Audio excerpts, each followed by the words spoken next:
Just want to let you lot know that if you're watching this clip on the Fozcast YouTube channel, the full episode is now available to watch exclusively on Spotify, and it's free. Come on. I'm going to throw Glasner in there, Crystal Palace manager. Is it a bit early yet for him, Ben? I totally agree. I understand what you're saying, but I think the finish that he had to last season, he was getting linked with the Bayern Munich job already, wasn't he?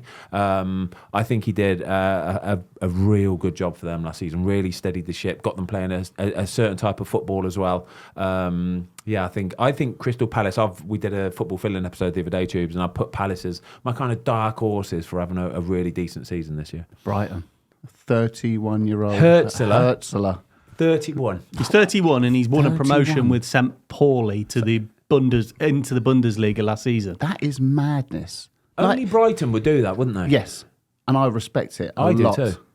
So it is early doors to say, but 31 years old. Yeah, what would it be like for you as a seasoned pro if a manager comes in? Do you know what? 7 years younger than you? This is a really good question, actually, because we were talking about this on the football filling night. It was yesterday with Troy. We were talking about with Troy Deeney and with Watto. And genuinely, you know what? The most important part of when a new manager comes in, the most important part is his first meeting with the players, his first team address. You know, when he gets you all in a room together and there's 26, 27 pros in front of him, it's how he owns that room, yeah?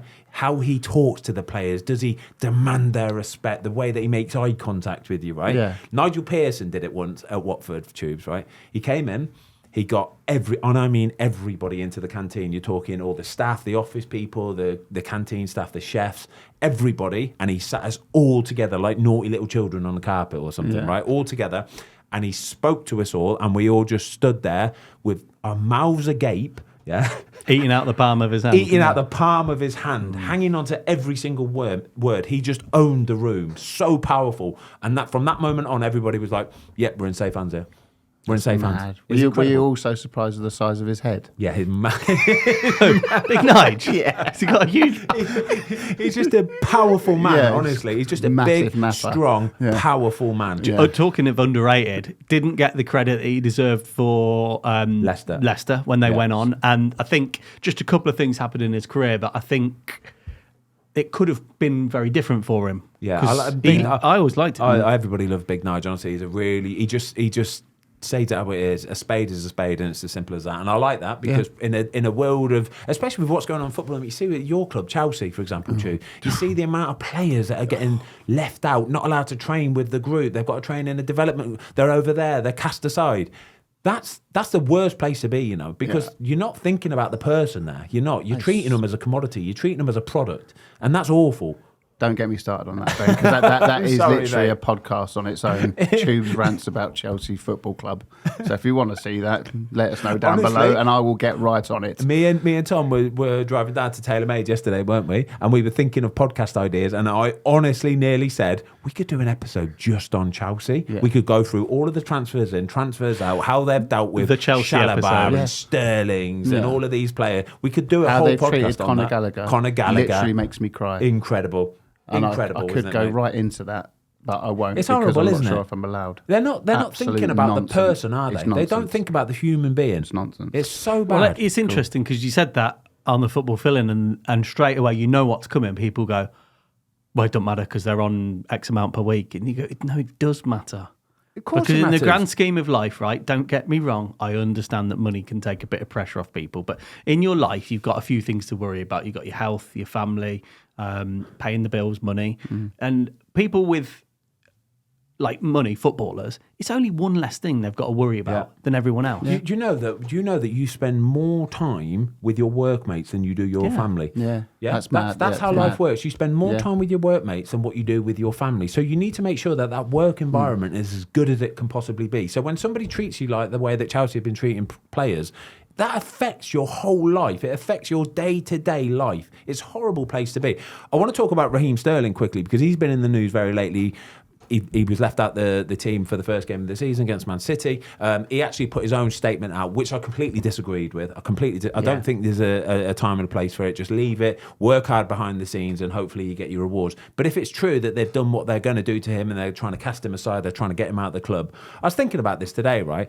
Apparently, He's on £300,000 a week, Raheem Sterling is at Chelsea. He's got 3 years left on his contract as well, right? That equates to £15 million a year, which equates to £45 million over 3 years. If Chelsea, the owner, the technical directors, the CEOs have come and said, we don't want him involved in the squad because we want to move him on, we want to sell him.